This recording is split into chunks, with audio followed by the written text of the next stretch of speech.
Every day, the President of the United States is faced with scores of decisions, each with important consequences for America's future. To provide the President with the support that he or she needs to govern effectively, the Executive Office of the President, EOP, was created in 1939 by President Franklin D. Roosevelt.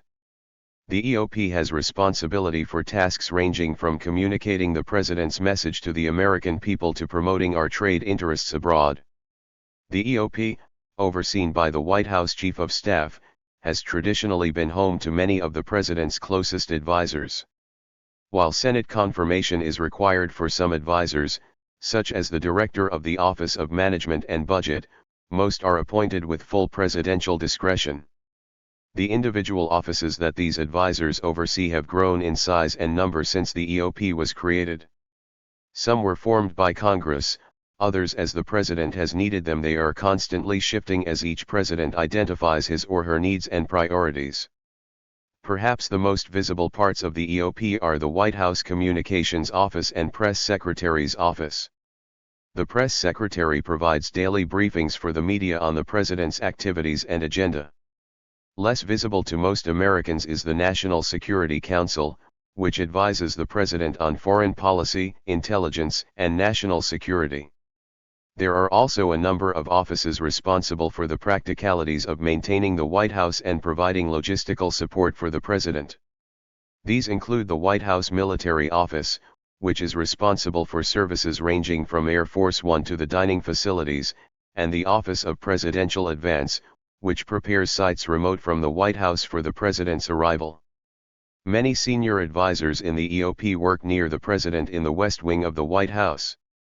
However, the majority of the staff is housed in the Eisenhower Executive Office building, just a few steps away and part of the White House compound. States government to its own people and represents the nation to the rest of the world. For example, during a state visit by a foreign head of state, the President typically hosts a state arrival ceremony held on the South Lawn, a custom begun by John F. Kennedy in 1961. This is followed by a state dinner given by the President, which is held in the state dining room later in the evening.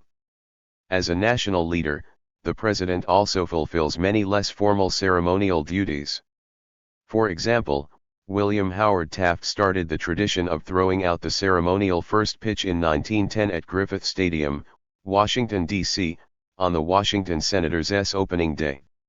Every president since Taft, except for Jimmy Carter, threw out at least one ceremonial first ball or pitch for opening day, the All-Star Game, or the World Series, usually with much fanfare.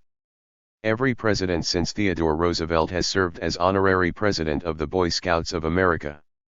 Other presidential traditions are associated with American holidays. Rutherford B. Hayes began in 1878 the first White House egg rolling for local children. Beginning in 1947, during the Harry S. Truman administration, every Thanksgiving the President is presented with a live domestic turkey during the annual National Thanksgiving Turkey presentation held at the White House. Since 1989, when the custom of pardoning the turkey was formalized by George H.W. Bush, the turkey has been taken to a farm where it will live out the rest of its natural life. Presidential traditions also involve the President's role as head of government. Many outgoing presidents since James Buchanan traditionally give advice to their successor during the presidential transition. Ronald Reagan and his successors have also left a private message on the desk of the Oval Office on Inauguration Day for the incoming president. The modern presidency holds the president as one of the nation's premier celebrities. Some argue that images of the presidency have a tendency to be manipulated by administration public relations officials as well as by presidents themselves. One critic described the presidency as propagandized leadership which has a mesmerizing power surrounding the office.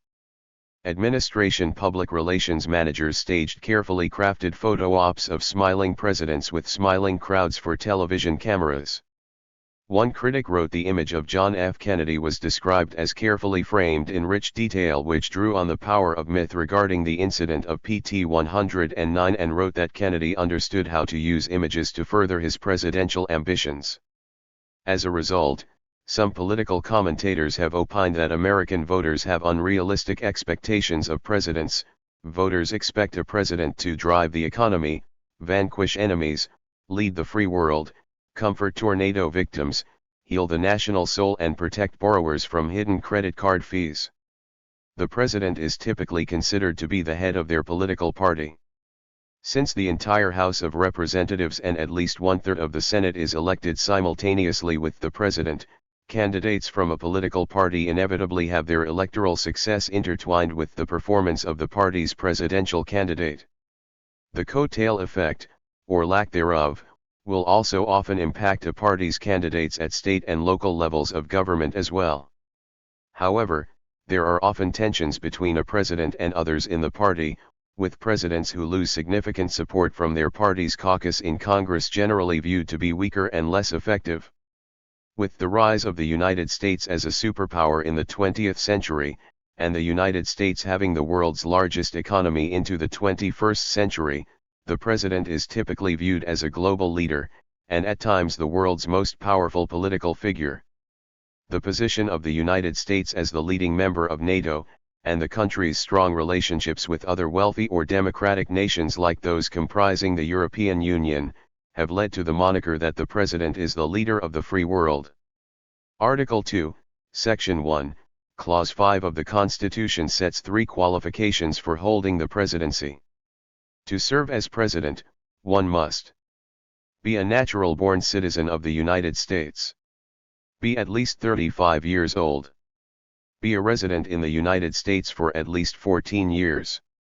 A person who meets the above qualifications would, however, still be disqualified from holding the office of president under any of the following conditions. Under Article I, Section 3, Clause 7, having been impeached, convicted, and disqualified from holding further public office, although there is some legal debate as to whether the disqualification clause also includes the presidential office, the only previous persons disqualified under this clause were 3 federal judges. Under Section 3 of the 14th Amendment, no person who swore an oath to support the Constitution, and later rebelled against the United States, is eligible to hold any office. However, this disqualification can be lifted by a 2/3 vote of each House of Congress.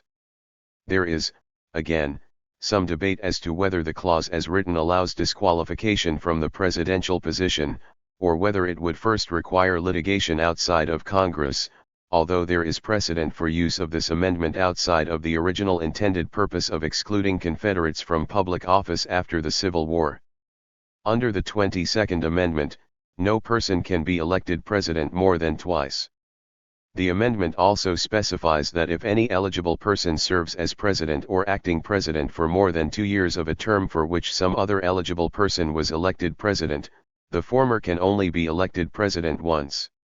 The modern presidential campaign begins before the primary elections, which the 2 major political parties use to clear the field of candidates before their national nominating conventions, where the most successful candidate is made the party's presidential nominee. Typically, the party's presidential candidate chooses a vice presidential nominee, and this choice is rubber-stamped by the convention. The most common previous profession of presidents is lawyer. Nominees participate in nationally televised debates, and while the debates are usually restricted to the Democratic and Republican nominees, third-party candidates may be invited, such as Ross Perot in the 1992 debates. Nominees campaign across the country to explain their views, convince voters, and solicit contributions. Much of the modern electoral process is concerned with winning swing states through frequent visits and mass media advertising drives. The president is elected indirectly by the voters of each state and the District of Columbia through the Electoral College, a body of electors formed every 4 years for the sole purpose of electing the president and vice president to concurrent 4-year terms. As prescribed by Article 2, Section 1, Clause 2, each state is entitled to a number of electors equal to the size of its total delegation in both houses of Congress. Additionally, the 23rd Amendment provides that the District of Columbia is entitled to the number it would have if it were a state, but in no case more than that of the least populous state. Currently, All states and the District of Columbia select their electors based on a popular election. In all but 2 states, the party whose presidential, vice presidential ticket receives a plurality of popular votes in the state has its entire slate of elector nominees chosen as the state's electors. Maine and Nebraska deviate from this winner-take-all practice, awarding 2 electors to the statewide winner and 1 to the winner in each congressional district. On the first Monday after the second Wednesday in December, about 6 weeks after the election, the electors convene in their respective state capitals, and in Washington, D.C., to vote for president and, on a separate ballot, for vice president. They typically vote for the candidates of the party that nominated them. While there is no constitutional mandate or federal law requiring them to do so, the District of Columbia and 32 states have laws requiring that their electors vote for the candidates to whom they are pledged. The constitutionality of these laws was upheld in Ciovallo v. Washington, 2020. Following the vote, each state then sends a certified record of their electoral votes to Congress. The votes of the electors are opened and counted during a joint session of Congress, held in the first week of January. If a candidate has received an absolute majority of electoral votes for president, currently 270 of 538, that person is declared the winner. Otherwise, the House of Representatives must meet to elect a president using a contingent election procedure in which representatives, voting by state delegation, with each state casting a single vote, choose between the top 3 electoral vote-getters for president. To win the presidency, a candidate must receive the votes of an absolute majority of states, currently 26 of 50. There have been 2 contingent presidential elections in the nation's history. A 73-73 electoral vote tie between Thomas Jefferson and fellow Democratic Republican Aaron Burr in the election of 1800 necessitated the first. Conducted under the original procedure established by Article 2, Section 1, Clause 3 of the Constitution, which stipulates that if 2 or 3 persons received a majority vote and an equal vote, the House of Representatives would choose one of them for president, the runner-up would become vice president. On February 17, 1801, Jefferson was elected president on the 36th ballot, and Burr elected vice president.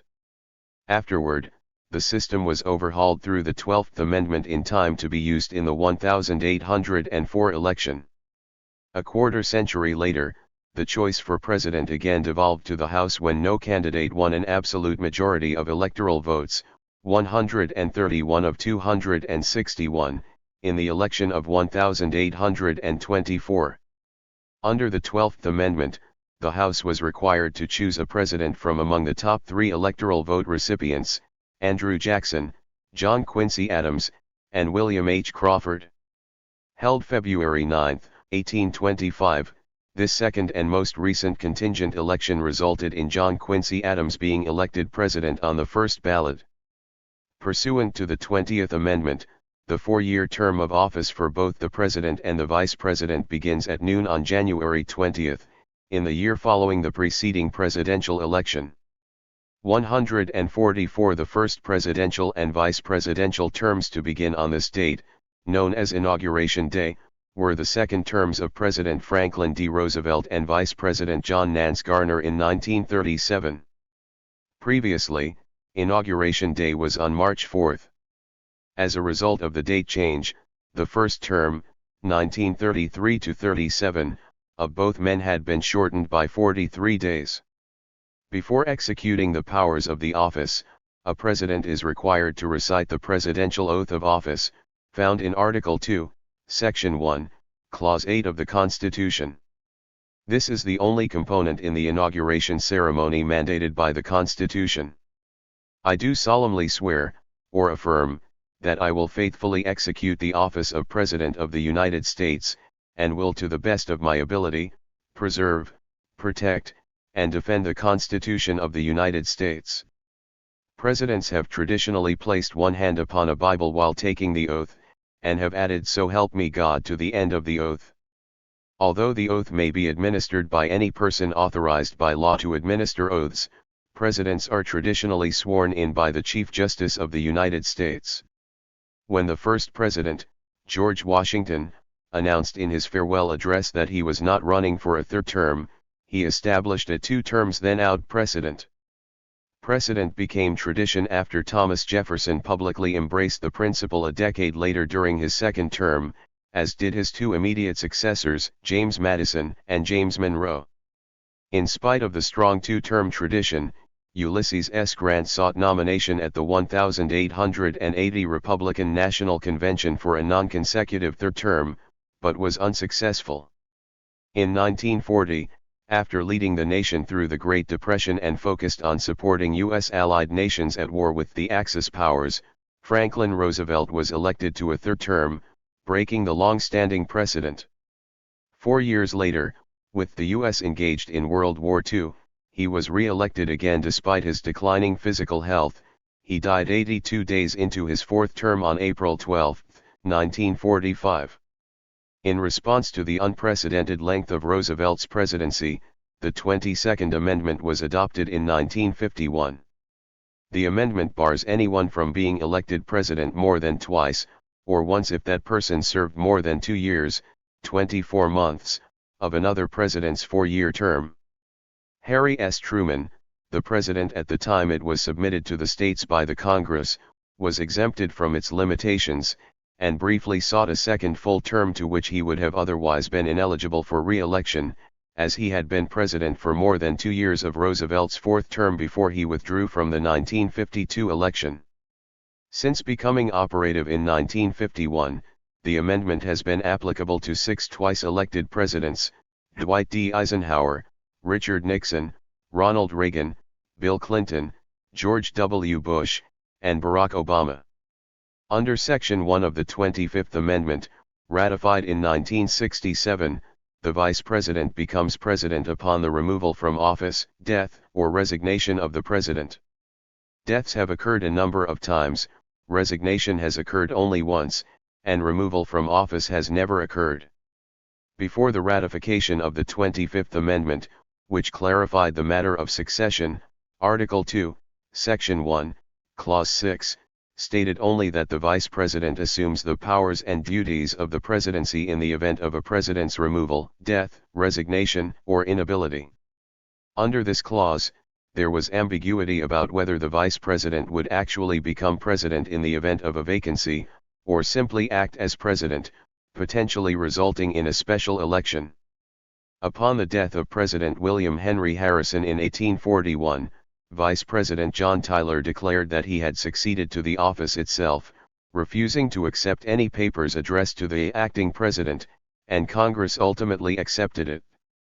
In the event of a double vacancy, Article 2, Section 1, Clause 6 also authorizes Congress to declare who shall become acting president in the case of removal, death, resignation, or inability, both of the president and vice president. The Presidential Succession Act of 1947, codified as 3 U.S.C. 19, provides that if both the president and vice president have left office or are both otherwise unavailable to serve during their terms of office, the presidential line of succession follows the order of Speaker of the House, then, if necessary, the President pro tempore of the Senate, and then if necessary, the eligible heads of federal executive departments who form the President's cabinet. The cabinet currently has 15 members, of which the Secretary of State is first in line. The other cabinet secretaries follow in the order in which their department, or the department of which their department is the successor, was created. Those individuals who are constitutionally ineligible to be elected to the presidency are also disqualified from assuming the powers and duties of the presidency through succession. No statutory successor has yet been called upon to act as president. Under the 25th Amendment, the President may temporarily transfer the presidential powers and duties to the Vice President, who then becomes acting President, by transmitting to the Speaker of the House and the President pro tempore of the Senate a statement that he is unable to discharge his duties. The President resumes his or her powers upon transmitting a second declaration stating that he is again able. The mechanism has been used by Ronald Reagan, once, George W. Bush, twice, and Joe Biden, once, each in anticipation of surgery. The 25th Amendment also provides that the Vice President, together with a majority of certain members of the Cabinet, may transfer the presidential powers and duties to the Vice President by transmitting a written declaration to the Speaker of the House and the President pro tempore of the Senate, to the effect that the President is unable to discharge his or her powers and duties. If the President then declares that no such inability exists, he or she resumes the presidential powers unless the Vice President and Cabinet make a second declaration of presidential inability, in which case Congress decides the question. Article 2, Section 4 of the Constitution allows for the removal of high federal officials, including the President, from office for treason, bribery, or other high crimes and misdemeanors.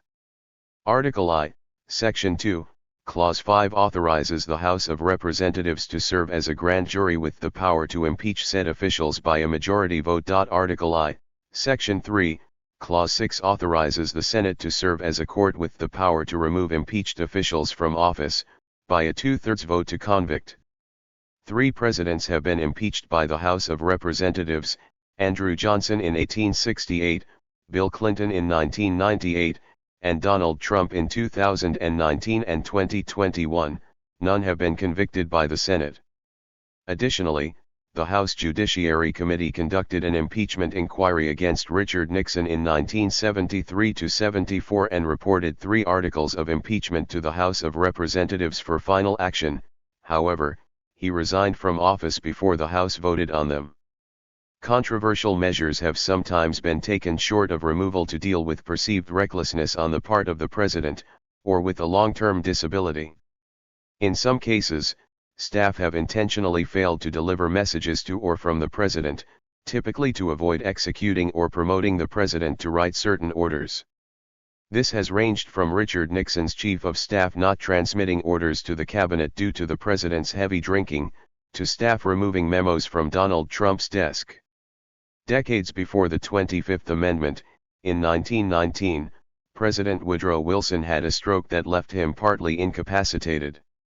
First Lady Edith Wilson kept this condition a secret from the public for a while, and controversially became the sole gatekeeper for access to the President, aside from his doctor, assisting him with paperwork and deciding which information was important enough to share with him. Since 2001, the President's annual salary has been $400,000, along with a $50,000 expense allowance, $100,000 non-taxable travel account, and $19,000 entertainment account. The President's salary is set by Congress, and under Article 2, Section 1, Clause 7 of the Constitution, any increase or reduction in presidential salary cannot take effect before the next presidential term of office. For the official residences in which President Washington resided, see Presidency of George Washington Residences. For the private residences of the various U.S. presidents, see List of residences of Presidents of the United States. The White House in Washington, D.C. is the official residence of the President. The site was selected by George Washington, and the cornerstone was laid in 1792. Every president since John Adams, in 1800, has lived there. At various times in U.S. history, it has been known as the President's Palace, the President's House, and the Executive Mansion. Theodore Roosevelt officially gave the White House its current name in 1901. The federal government pays for state dinners and other official functions, but the President pays for personal, family, and guest dry cleaning and food. Camp David, officially titled Naval Support Facility Thumont, a mountain-based military camp in Frederick County, Maryland, is the President's country residence. A place of solitude and tranquility, the site has been used extensively to host foreign dignitaries since the 1940s. President's Guest House, located next to the Eisenhower Executive Office Building at the White House Complex and Lafayette Park, serves as the President's official guest house and as a secondary residence for the President if needed. 4 interconnected, 19th-century houses, Blair House, Lee House, and 700 and 704 Jackson Place, with a combined floor space exceeding 70,000 square feet, 6,500 square meters, comprise the property. The primary means of long-distance air travel for the President is one of two identical Boeing VC-25 aircraft, which are extensively modified Boeing 747 airliners and are referred to as Air Force One while the President is on board, although any U.S. Air Force aircraft the President is aboard is designated as Air Force One for the duration of the flight. In-country trips are typically handled with just one of the two planes, while overseas trips are handled with both, one primary and one backup. The President also has access to smaller Air Force aircraft, most notably the Boeing C-32, which are used when the President must travel to airports that cannot support a jumbo jet. Any civilian aircraft the President is aboard is designated Executive One for the flight. For short-distance air travel, the President has access to a fleet of U.S. Marine Corps helicopters of varying models, designated Marine One when the President is aboard any particular one in the fleet. Flights are typically handled with as many as 5 helicopters all flying together and frequently swapping positions as to disguise which helicopter the President is actually aboard to any would-be threats. For ground travel, the President uses the Presidential State Car, which is an armored limousine designed to look like a Cadillac sedan, but built on a truck chassis. The U.S. Secret Service operates and maintains the fleet of several limousines.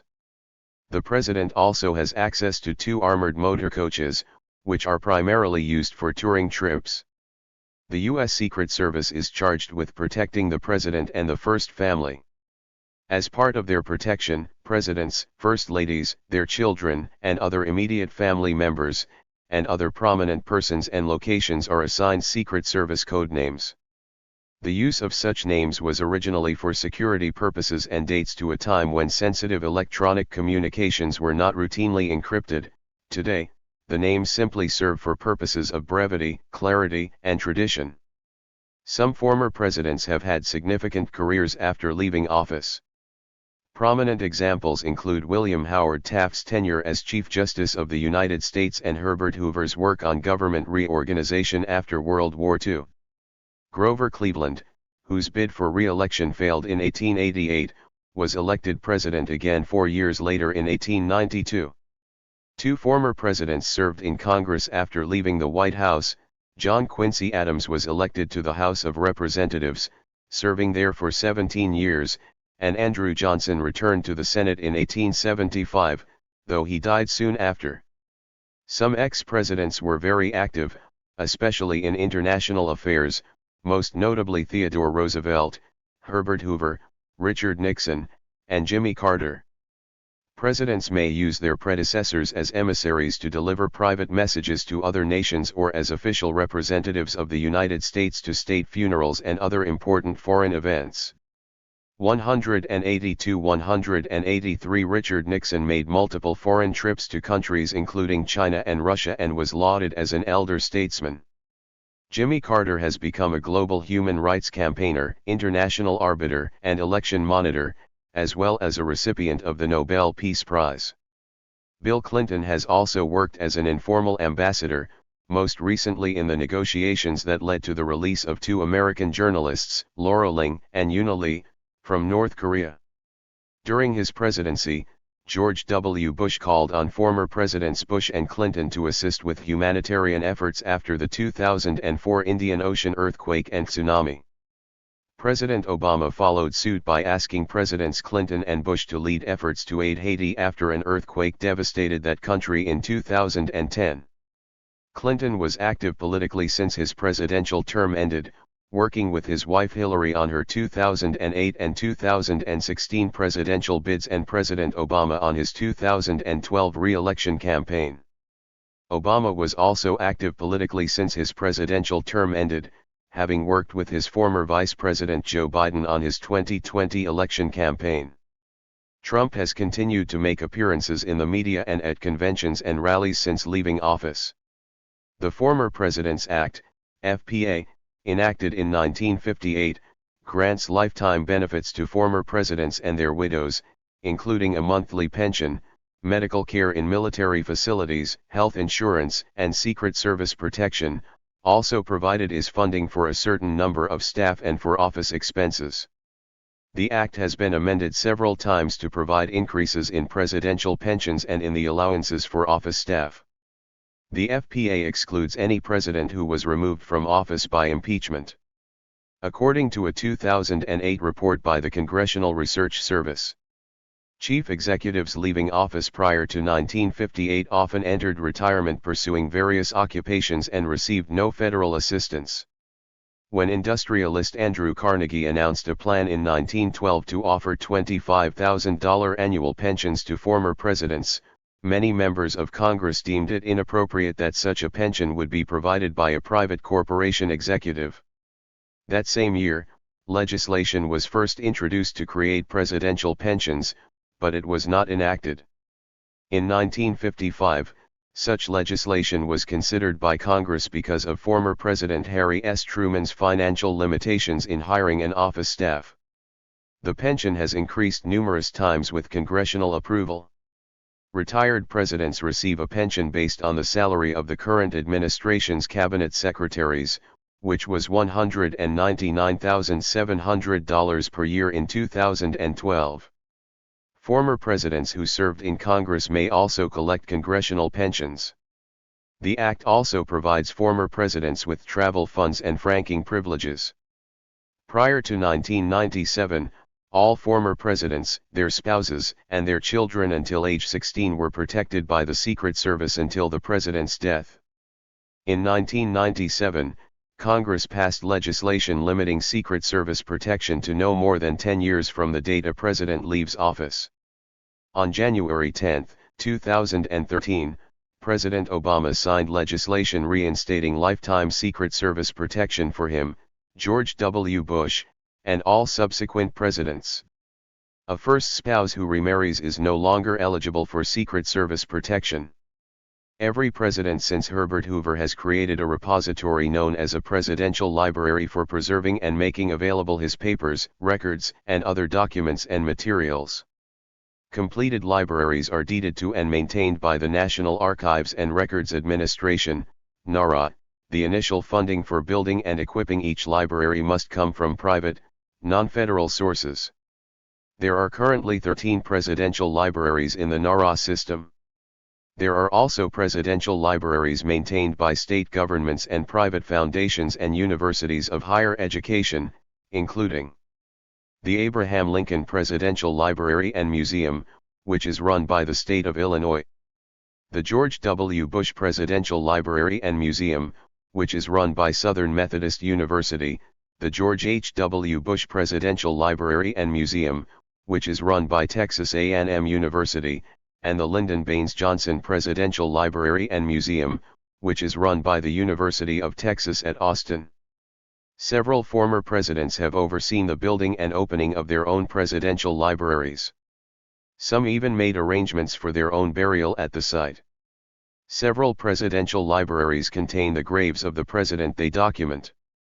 The Harry S. Truman Presidential Library and Museum in Independence, Missouri. The Dwight D. Eisenhower Presidential Library, Museum, and Boyhood Home in Abilene, Kansas. The Richard Nixon Presidential Library and Museum in Yorba Linda, California, and the Ronald Reagan Presidential Library and Museum in Simi Valley, California.